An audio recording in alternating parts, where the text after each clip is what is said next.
Hey yo, it's Kate, and today I'm going to be talking about conspiracy theories. So there are some which go like way back to my childhood, and there's also some which like apply to like now. For example, there's one about a plane, like it just messes with your head.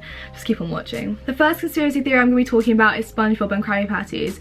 So as we all know, Mr. Krabs is SpongeBob's boss at the Krusty Krab. And throughout the whole entire series, there is a feud between Mr. Krabs and Plankton about a secret ingredient which we do not know about. Therefore, the conspiracy theory is that the secret ingredient is crab.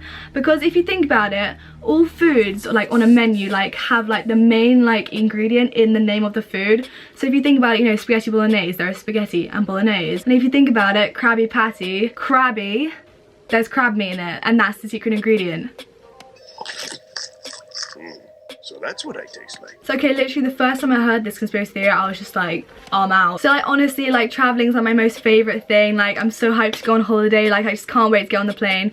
But just think about this before you get on the plane. When you're about to take off and the air hostess is doing safety precautions for emergency landing and tells you to put your hands over your head and your head in front of the seat in front of you.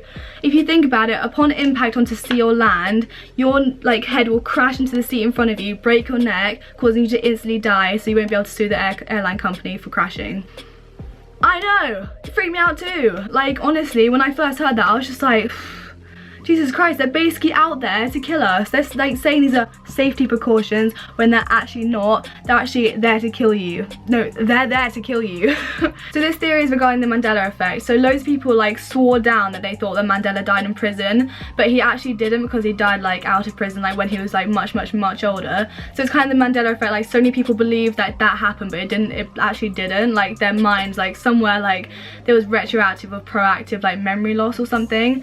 But anyway, so the Mandela effect is a nickname for when someone remembers something in their past as something different to what it is now. So in Snow White, when the evil queen looks into the mirror, what does she say? You guys are all gonna say like, mirror mirror on the wall, who is the fairest of them all?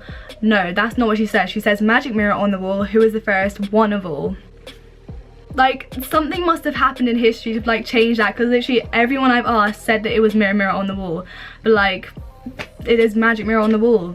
Magic mirror on the wall. Who is the fairest?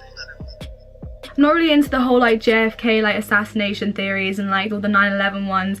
I'm more into like, you know, like the NASA side of things. Like literally the space moon landing ones get me every time. So the NASA moon landing, that was basically all a hoax. So during the time of the landing, there was obviously the space arms race between Soviet Russia and the USA, and the plan the government had was to trick the world and say that they actually did land on the moon when they actually didn't. It was all a set. There is such blatant evidence as well that they didn't land on the moon, because there are like pictures of like, you know, the flag like floating in the wind.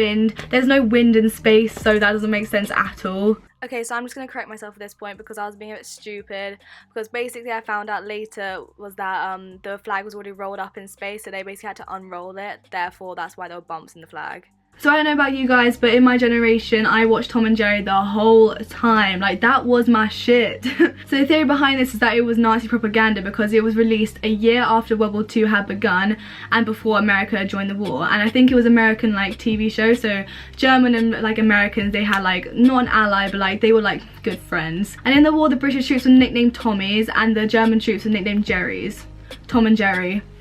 And since Jerry always wanted higher intelligence and always like outsmarted like Tom, it depicted Germany as like a better country than Britain. When I was, I don't know, like 6 or whatever, when I was watching this shit, I just thought it was like funny. Like I didn't even think about it like in that depth. Like, but now then I think about it, I'm just like, oh. Let's get serious now. Larry Stylinson. Search up Larry Stylinson on YouTube and you'll find so many theories that they're actually gay together. If you don't know who Larry Stylinson is, it's Harry Styles and Louis Tomlinson from One Direction. So the theory is that they've been romantically involved like for many years, but the management was basically just like, look, we don't want to upset the fantasy of like all One Direction fans who like think that they could like actually date them in real life, like have that fantasy. So they basically had to keep their like little secret relationship like on the down low, like not even on the down low, like they just couldn't like have it in public like at all. But I actually do think that it still like, you know, exists. Like some people even say that Louis Tomlinson's baby is not even real. Like, okay. This was quite hard to explain, but I'm gonna try and get through it like as quick as possible. So you guys all remember Alan Turing, the guy who cracked Enigma. So basically he was a gay man back in the 1900s, which was like not okay. So basically he did commit suicide by biting out of an apple, like a poison apple. And because he cracked Enigma, he essentially created the first computer, and the apple sign is an apple with a little bite out of it.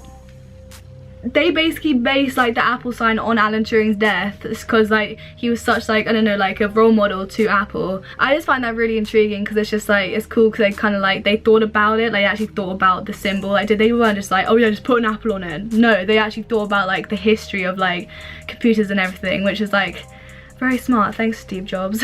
Anyways guys, thanks so much for watching. If you did enjoy it, make sure to give it a big thumbs up. Leave a comment like of like theories you believe in. Like literally put like a thread in the comments box. Like I'll read that shit, literally. And if you haven't already subscribed, then make sure to subscribe because every single one of you guys means like the world to me. And I'll see you next week.